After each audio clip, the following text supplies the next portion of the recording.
કોંગ્રેસ દ્વારા એક AI generated video પણ વાયરલ કરવામાં આવ્યો હતો કે જેમાં ગોપાલ ઇટાલિયાને એવું કહેવામાં આવ્યું હતું કે આ બધું તું બંધ કર, પરંતુ હવે એક ફોટો સોશિયલ મીડિયાની અંદર વાયરલ થઈ રહ્યો છે જેમાં એઆઈ જનરેટેડ ફોટો છે કેશુબાપા છે અને સાથે જ ગોપાલ ઇટાલિયા છે, વિસાવદરનું બોર્ડ પણ દેખાય છે અને પાછળના તરફ વિસાવદરની જનતા પણ ઊભી હોય એ પ્રકારની એક ઇમેજ બનાવવામાં આવી છે અને કેશુબાપાએ જાહેર બજારની અંદર ગોપાલ ઇટાલિયાને થપ્પડ મારતા હોય આ પ્રકારનો એક ફોટો છે। ફોટાની અંદર કેશુબાપા તરફથી એવું નીચે લખાણ લખવામાં આવ્યું છે કે મારા નામે વોટ માંગે છે અને ત્યારબાદ ગોપાલ ઇટાલિયાનો ફોટો છે, કેશુબાપાનો ફોટો છે, નીચે એક મસ્ત મોટું એક લખાણ પણ લખવામાં આવ્યું છે અને આ એ ફોટો અત્યારે સોશિયલ મીડિયામાં ખૂબ વાયરલ થઈ રહ્યો છે।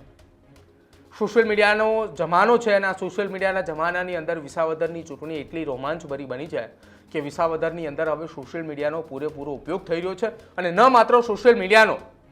પરંતુ એઆઈની દુનિયાની અંદર હજુ એ પગ મૂક્યો જ છે અને એ વિસાવદરની અંદર એઆઈનો ઉપયોગ થઈ રહ્યો છે। કદાચ એ પહેલી ચૂંટણી કહેવાય વિસાવદરની કે જ્યાં એઆઈ આવ્યું છે અને એ એઆઈનો ઉપયોગ એ વિસાવદરની ચૂંટણીની અંદર થઈ રહ્યો છે। આમ તો વિસાવદરની ચૂંટણી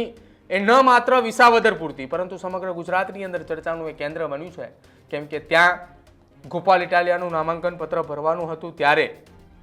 બે પૂર્વ મુખ્યમંત્રી અને એક ચાલુ મુખ્યમંત્રી આમ આદમી પાર્ટીના ત્યાં ઉપસ્થિત હતા। ભારતીય જનતા પાર્ટીનું ફોર્મ ભરવાનું હતું ત્યારે ગુજરાત રાજ્યના મુખ્યમંત્રી ભૂપેન્દ્ર પટેલ ત્યાં ઉપસ્થિત હતા અને કોંગ્રેસનું નામાંકન જ્યારે ત્યાં ભરવાનું હતું ત્યારે પ્રદેશ કોંગ્રેસના દિગ્ગજ નેતાઓ ત્યાં ઉપસ્થિત હતા। એટલે વિસાવદર બેઠક એ દરેક રાજકીય પાર્ટી માટે જીતવી એ કેટલી જરૂરી છે એ આના પરથી સાબિત થાય છે। છેલ્લા લગભગ 12-13 વર્ષથી વિસાવદરમાં એ ભારતીય જનતા પાર્ટીની સરકાર નથી। ગુજરાતમાં ભલે ભાજપની સરકાર હોય પરંતુ વિસાવદરમાં નથી અને વિસાવદરે હંમેશા પક્ષ પલટો કરનારને નકાર્યા છે। એ હર્ષદ રીબડિયાની વાત કરો તો પણ ભલે, એ ભૂપત ભાયાણીની વાત કરો તો પણ ભલે અને એ કેશુબાપાના પુત્ર ભરત પટેલની વાત કરો તો પણ ભલે। હવે જોવાનું રહેશે કે વિસાવદરની અંદર આ પ્રકારના એઆઈ જનરેટેડ ફોટો,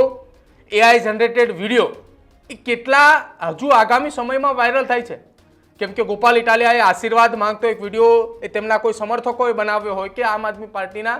કોઈ વ્યક્તિએ બનાવ્યો હોય એ હજુ સુધી સામે નથી આવ્યું, પરંતુ એ વિડીયો આવ્યા બાદ કોંગ્રેસ દ્વારા વિધિવત રીતે ગોપાલ ઇટાલિયાનો વિરોધ એઆઈ જનરેટેડ ફોટો અને વિડીયો દ્વારા કરવામાં આવી રહ્યો છે। મિત્રો, આવા જ વિડીયો અને શોર્ટ્સ જોવા માટે આજે જ અમારી ન્યૂઝ રૂમ યુટ્યુબ ચેનલને સબસ્ક્રાઇબ કરો।